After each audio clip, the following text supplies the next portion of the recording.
Buenos días, estimados espectadores. Mi nombre es Víctor Manuel Obregón Vidales y junto con mis compañeros María Guadalupe Ángel Aguilera, Alan Carey Carrasco Hernández y Gerardo Reyes Camacho, les hablaremos sobre el proceso de fotosíntesis, incluyendo ambas fases, luminosa y oscura, la producción y degradación de almidón, así como algunas comparaciones entre la fotosíntesis llevada a cabo por distintos tipos de plantas, concretamente C3, C4 y CAM. La fotosíntesis es el proceso mediante el cual las plantas, algas y algunas bacterias convierten la energía lumínica en energía química, almacenándola como carbohidratos. Este proceso ocurre en dos fases, la fase luminosa y la fase oscura, o ciclo de Calvin. La fase luminosa ocurre en las membranas de los tilacoides dentro del cloroplasto. En esta fase se produce ATP y NADPH, para su posterior uso en la fase oscura. La fase luminosa se divide a su vez en dos sistemas, fotosistema 1 y fotosistema 2.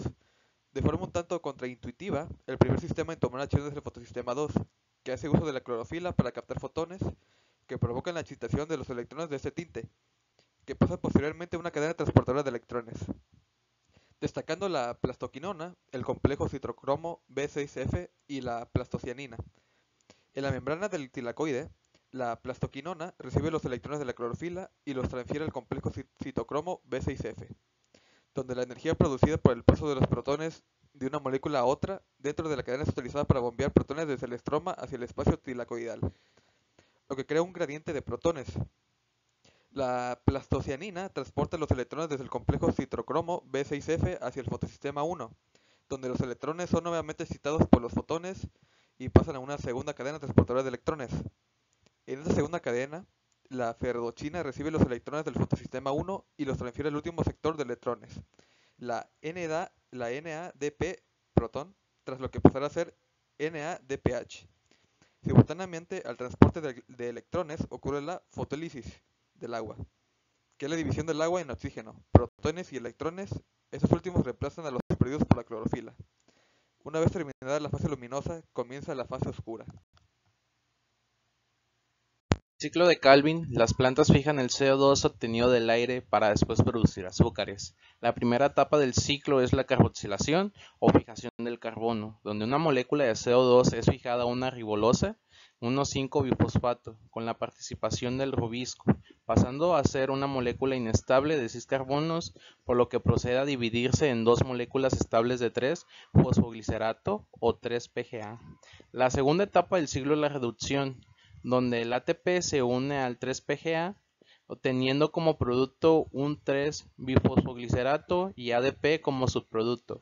Posteriormente, la NADPH cede electrones al 1,3-bifosfoglicerato, perdiendo un grupo fosfato y convirtiéndose en un azúcar con 3 carbonos y un único fosfato en el tercero de los carbonos, con lo que pasa a ser un gliceraldehído 3-fosfato, mejor conocido como G3P. Tras esto, se libera NADP+ y un grupo fosfato.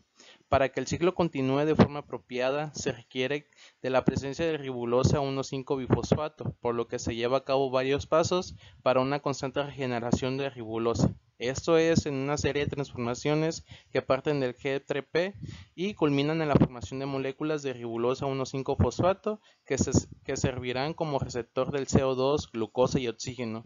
En el ciclo de Calvin, pese a ser denominado la fase oscura, es bastante dependiente de la luz, pues la actividad de varias enzimas, incluyendo el rubisco, que es indispensable en la fijación del CO2, aumenta bastante con la luz y disminuye su ausencia, de modo que es un regulador clave. Tras la fotosíntesis, y partiendo de la glucosa en ella producida, se sintetiza y almacena almidón, que es básicamente una reserva de azúcares para la planta. La síntesis de almidón conlleva varios pasos: transporte de la glucosa producida en la fotosíntesis hacia el citoplasma de la célula, transformación de la glucosa en ADP-glucosa, o ADPG, mediante la ADP-glucosa pirofosforilasa, polimerización de la ADPG para formar almidón con la almidón sintasa, almacenamiento del almidón en forma de gránulos dentro de los cloroplastos. Si bien la síntesis de almidón es muy útil, no ocurre todo el tiempo, sino que depende de factores como una luz intensa, temperatura óptima de entre 20 y 30 grados centígrados, presencia de nutrientes como nitrógeno, fósforo y potasio, disponibilidad de agua y una buena concentración de dióxido de carbono. En resumen, la planta requiere condiciones prósperas y de abundancia de recursos para producir almidón.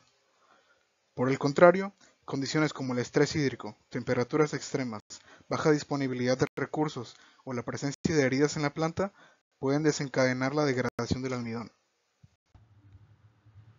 La fotosíntesis de las plantas C3, C4 y CAM poseen mecanismos distintos para adaptarse a distintas condiciones ambientales. Las plantas C3 requieren condiciones óptimas de temperatura y disponibilidad de agua para funcionar apropiadamente, sufriendo dificultades en climas áridos.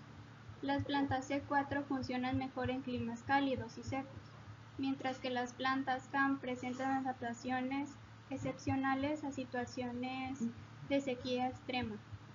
En términos generales, las plantas C4 y CAM son más eficientes en el uso de agua, pero sus procesos tienen un mayor costo energético, pues tienen pasos adicionales para la fijación de oxígeno, distintos a las C3 que tienen una fijación como la previamente descrita en el ciclo de Calvin, pero que no son tan eficientes con el uso de recursos como el agua y el CO2, dando que habitan en lugares con buen clima y abundancia de recursos.